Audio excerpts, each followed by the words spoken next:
खुलुमबाय बीपीएफ दोलोजों लोगो नांनानै गण सुरक्षा पार्टी एबा जीएसपीआ बिसायख'थि गेलेनो थियारि বিজেপি মিত্ৰজোঁটত ভাঙোন এনডিএৰ সংগ এৰিলে জিএছপিয়ে বিপিএফৰ সৈতে মিত্ৰতা কৰিব গণ সুৰক্ষা পাৰ্টীয়ে মুখ্যমন্ত্ৰী হিমন্ত চিএম প্ৰমোদ বড়োক এসেকা দিব জিএছপিয়ে প্ৰমোদ বড়োৰ দিনত সংঘটিত হৈছে বহু কেলেংকাৰী এবাৰ হদ্ৰমৰ সৈতে মিত্ৰতা কৰিব নৱশৰণীয়াই আজি আমি জ্যেষ্ঠসকলক মাতি দায়িত্ব খুৱাই দিওঁ কিন্তু সবতকৈ ইংৰাজী আমাৰ যিসকল বেলেগ দলত গৈছে তেওঁলোকে কিন্তু দায়িত্বত বহিব নাপায় অৰ্থাৎ আমাৰ মানুহে তেওঁলোকক যিটো সন্মান শ্ৰদ্ধা জনাইছিল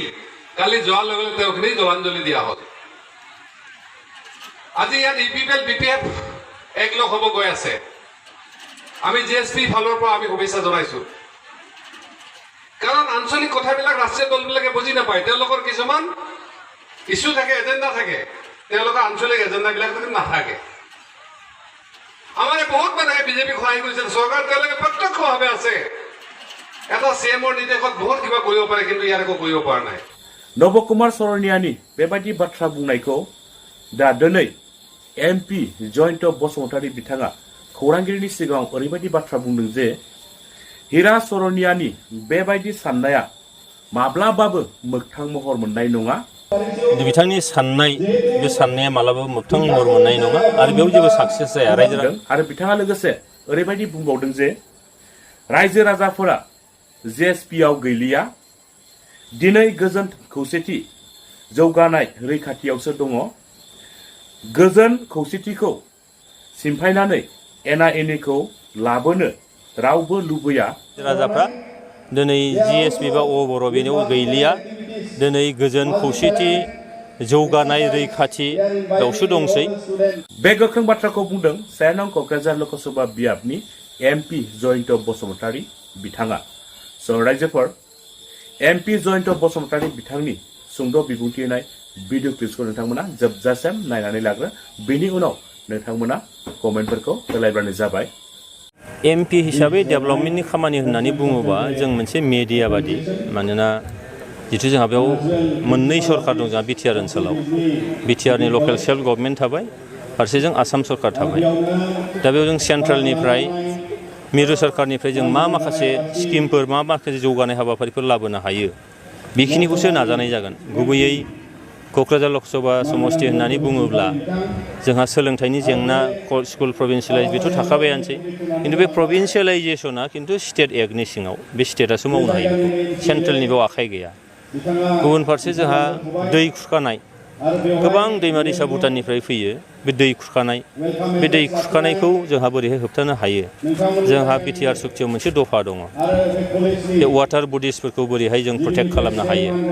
बिनि थाखायबो दङ बेखौ जोङो नाजाबाय थादों आं बेक्तिगत भाबै नाजादों दाखालि पार्लामेन्ट सेसनाव बिनि बागै गोबां माखासे कुइसनफोर होनाय जाबाय बेखौ जोंहा खालामनांगौ गुबुन मोनसेया जाहैबाय रुपसिनि एयारपर्ट बेखौ बन्द जानानै दंमोन बेखौ फ्लाइट खारहोफिननांगौ दा सिगाङाव फ्लाइ बिग होननाय कम्पानिया लादोंमोन बिथांमोना थांनाय 23नि नभेम्बर दाननिफ्राय बन्द खालामदोंमोन दा आंनो मोनसे रिटेन एन्सार हरबाय मिनिस्ट्रिनिफ्राय मिनिस्टारा स्टेट मिनिस्टारा नै सानथाम सिगां दा बेयाव बुंहरदों जे एलायन्स एयार बे एलायन्स एयारखौ सुक्ति खालामबाय बिथांमोनहा फैगौ नभेम्बर दाननिफ्राय बिथांमोना खारहोफिनसै दा बे जोंनि थाखाय मोनसे साक्सेस गुबुन मोनसेया जाहैबाय राजा लामाफ्राव जोंहा माखासे फ्लाइअभार बा आरअबिफोर नांगौ बिनि थाखाय आङो नितिन गाडकारि बिथांनो लिरदोंमोन आरो चिराङाव सामथाइबारिनिफ्राय गेलेफुसिम थांनाय मोनसे रड बेयो नेशनेल हाइवेआव मोनसे कनस्ट्राक्सन जानांगौ बे खामानिया आवगाया जादोंमोन बेखौ दिनैहाय बिथांनो लिरनानै होनायनि लोगो लोगोनो बिथाङा दा लिरनानै हरफिनबाय जे बे खामानिखौ थाबैनो मावनाय जागोन होननानै जों सा ओनसोलाव नुदों जे कमिउनिकेशना बिराद गेप जोंहा मबाइल टावारा दङब्लाबो फरायसाफ्रा दिनैहाय अनलाइननि जुग अनलाइन जों बिथांमोनहा खालामनो हाया ओरैबायदि स्ल' नेटआ बेनि थाखाय आङो लिरदों दाखालि इनफरमेसन एन्ड ब्रडकास्टिंनि मिनिस्टार फैदोंमोन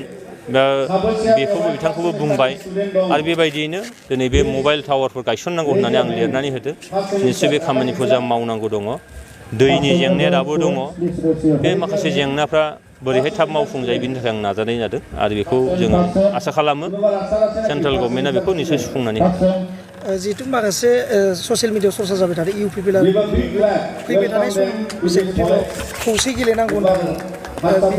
मानसिफोरनि नोजोर मानसिफोरनि मोनसे बिजिरनाय जे मोननै हान्जाया बोरैबायै लोगो नांलायनानै जोङो ज' थांलायनो हायोब्ला नैबे ओनसोलाव जोंनि गेजेरावनो फिसा मोनसे हारि बे हारिनि गेजेराव राजनैतिक भाबै गावस्रानाय लोगो लोगोनो बेयाव दाङाबाजि फैनायनि मोनसे चान्सआ थायो। फिसा मोनसे हारिया नोङो राजनैतिक भाबै गावस्रानाय लोगो लोगोनो रांखान्थि समाजखान्थि दोरों हारिमु बे गासिबो बिथिङाव एफेक्ट खालामो। बेखायनो खौसेयै थांनो हायोबा मोजां बे बाथ्राखौ बयबो सिन्था खालामो। नाथाय मोननैबो हान्जाया रेजिस्टार हान्जा रिकगनाइज हान्जा बे हान्जाया बोरैहाय खौसे जागोन बेखायनो एलायन्सनि खोथा फैगोन निस्सय आरो बिदि थांनो हायो नामा बे हयथ' बयबो सानदों आरो जोंबो लुबैगोन बिदि जानो हायोबा नाथाय समासो खोन्थासिगोन बेसेबांखिनि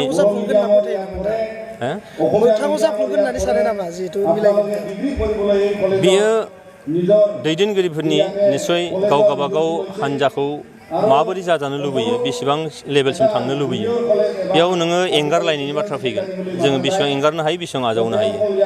दा बे एंगारनाय आरो आजावनायाव अंकफ्रा मिलायोब्ला गाबोन हयथ' समफोर बिदि रायजो राजाया लुबैनाय बायदिबो जानो हागौ आरो बेखिनिखौ खालामनो हायाबा हयथ' जेरै दं ओरैबो थानो हागौ दा बेखिनि बाथ्रा जोबथि सोंलु हिसाबै मैया हिरा सरनिया बिथाङा BPF फैबाय थानाय बिसायख'थियाव एलायन्स जाना गेलेगोन होनना बुंदों BPFजों हिरा सरनियानि GSP दिनैनि थारिखआव बियो थान जाजोब्बाय बेयाव खुनु बेस गैला बिथांहा मानोना दाख्लैनि बिसायख'थियानो फोरमायबाय आरो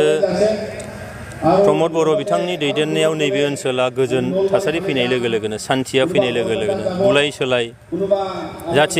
जाथिनि गेजेराव नांलाय खमलाय मोनसा मोनसि एना एनिया जोबनाय लोगो लोगोनो जोंनि हारिमुवारि बिथिङाव जों मोनसे आजावलायनाय एंगारलायनाय मोनसे थासारि फैनाय लोगो लोगोनो दिनै बिथांनि हारिमु गैनाय मोनसे राजनिथि बे राजनिथिया मालाबाबो खाथियाखै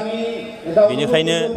बिथांनि साननाय बे साननाया मालाबाबो मोगथां महर मोननाय नङा आरो बेयाव जेबो साक्सेस जाया रायजो राजाफ्रा दिनै GSP बा बर' बेयाव गैलिया दिनै गोजोन खौसेथि जौगानाय रैखाथि बेयावसो दंसै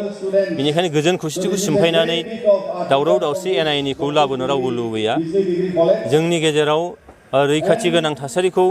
गैया खालामनानै रैखाथि गैयै मोनसे थासारि गुलुं गुजुं थासारि बेखौ रावबो लुबैलिया बेनिखायनो दिनैनि थारिखआव बे ओनसोलाव सोरबा रायजो राजाफ्रा सिन्था खालामोबा बे UPPL प्रमद बर' दैदेननाय बे राजखान्थि हान्जाखौनो सिन्था खालामगोन NDA खौनो सिन्था खालामगोन आंनि फोथायनाय